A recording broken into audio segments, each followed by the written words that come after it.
sa bahay namin. Literal lang ginagawa ko lang ay sulat, tulog, TV, kain ng pansit canton, itlog na pinirito kahit panilaga, matigas na biskwito, mamon, sausaw mo sa kape na parang bata. Pero pag inisip natin kung ano ang siyang dala ng mga nangyayari, dapat isaalang-alang natin ang kapakanan ng mga nakararami. Sino bang tama o mali? Mahalaga bang may talo o wagi? Kalooban na lahat ng mga tao, mahirap itong itago, lalo na pag namamadali kami na mga uwi.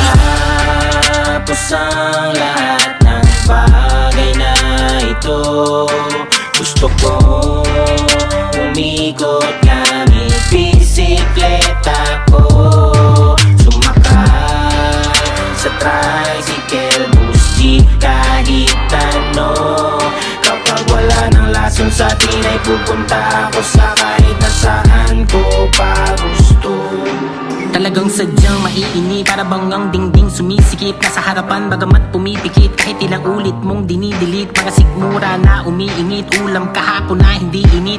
Dito sa amin ay uso mang umito, mga pangarap na punit-punit. Tila ulila sa kagipitan, walang matakbuhan, mga pabida, mahalagay kanilang kapakanan. Lahat balina, mabigat na pangakong ikay dinaganan, pero bakit kapag ikaw ay naawitan ay palagi mong pinabibigyan? Pag natapos ang lahat ng bagay na ito, gusto kong umikot gamit bisikleta ko, sumakay sa tricycle, bus, jeep, kahit ano. Kapag wala ng lason sa atin ay pupunta ako sa kahit nasaan ko pa gusto. Walang mahirap o mayaman, lahat tayo pantay-pantay. Kailan ba makakayanan, tayo ay makasabay.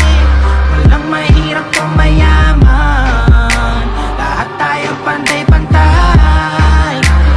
Kailan ba makakayanan, bago tayo mamatay.